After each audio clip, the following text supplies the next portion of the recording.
Hi, if you're new here, my name is Christina. I make art-related content on this cute little channel, and I'm also fat.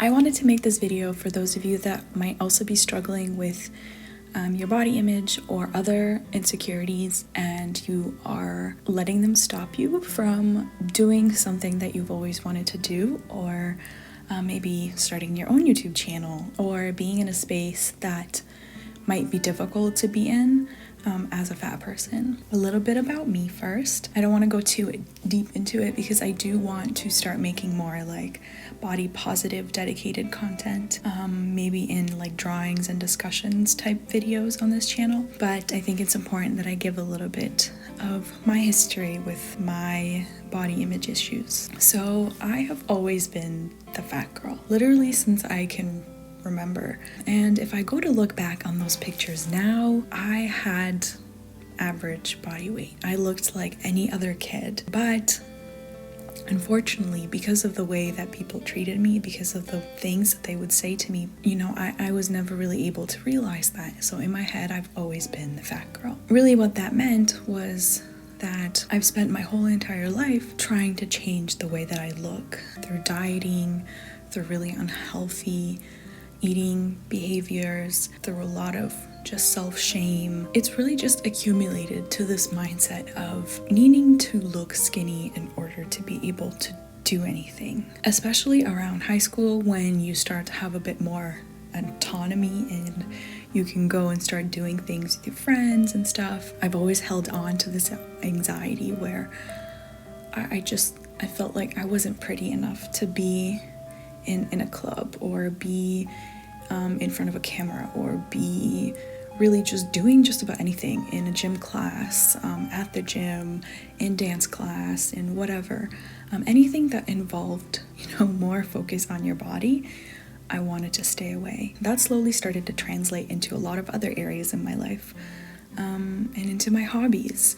So acting, making videos in general, filming, photography was something I've always been interested in, and I never let myself go there because I wasn't skinny enough. And I think that the sad part is that a lot of people who struggle with their body image also spend a lot of their lives missing out on things that bring them joy, because society has made them feel like they're lesser than, that they don't deserve happiness, they don't deserve to partake in things that make them happy. This is why it's taken me so long to start this channel. I actually became interested in starting a YouTube channel a lot of years ago, many years ago, I mean.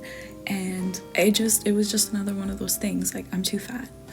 No one wants to see that in front of the camera. I'll do it when I'm skinnier so that I'm prettier and, look more pleasing for the camera. These things come from years of bad self-esteem, years of being othered, years of microaggressions and people telling you that you'd look prettier if you just lost a few pounds, or, especially as a woman, your body is something that society makes you feel like you owe, like you owe others prettiness, you owe others small body size, you owe others not to take up space. And I could go on about this forever, and I can get so angry.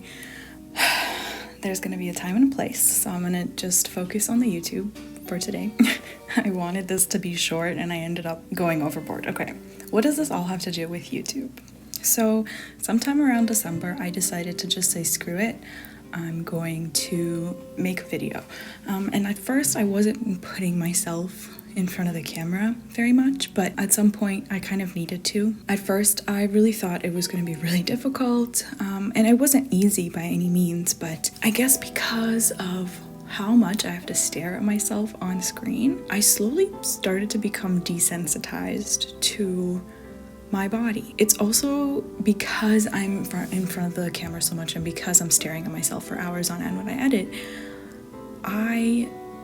I'm starting to get a better picture of what I look like. Over the years of just absolutely hating my body. I guess I kind of developed body dysmorphia. I don't want to say for sure because I've never been diagnosed, but I did start to lose the sense of being able to tell what my size was, what I truly looked like.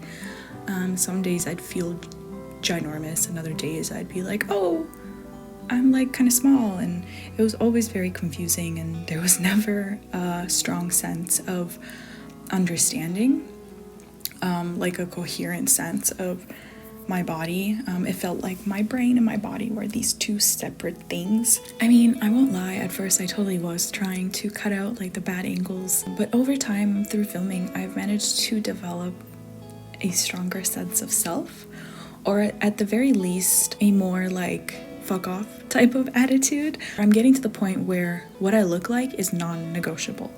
I don't cut out bad angles anymore. I look like what I look like. Even if negative comments start to come through, I feel like I'll be able to handle them.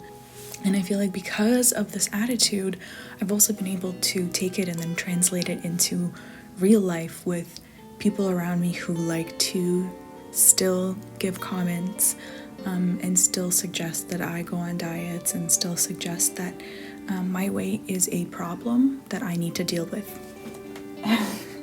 My cat is here to have a few words. Yes, baby. Hi, baby. Hi, baby. I'm literally filming. Can you say hello? Hello. Oh.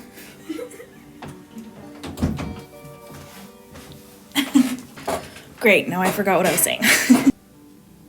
Oh yeah, I've been able to translate it into the real life, where when people make comments, I have a stronger sense of self, blah, blah, blah.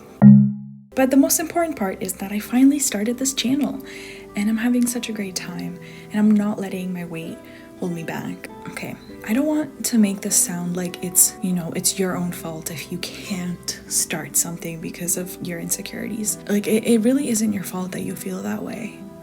And it's okay if you can't do it. This is more of just like an encouragement. Like, try. It might not be as bad as you think, but if it is, that's also valid. Your anxiety around it is very valid, because no one wants the negative energy. Like, it's okay if you don't want to put yourself in a spot where you feel anxious. I guess I'm just making this video because sometimes we anticipate the anxiety and the uncomfortableness, but it might not actually end up being there. It might end up being a more positive experience than a negative one. So if you have always wanted to start your own YouTube, you've always wanted to be in front of the camera, you've always wanted to do something you've never let yourself try. Being pretty, being skinny is not a prerequisite for happiness. It's not a prerequisite for doing anything. Oh God, I heard this one line in a podcast and I wish I could remember where it came from, but the line is, show up fat and refuse to leave.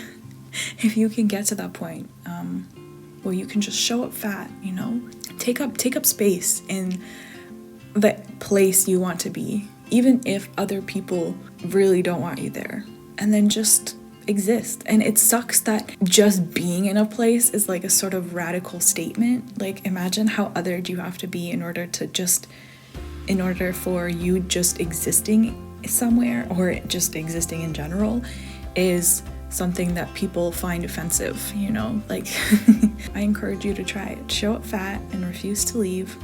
And that works for online spaces too.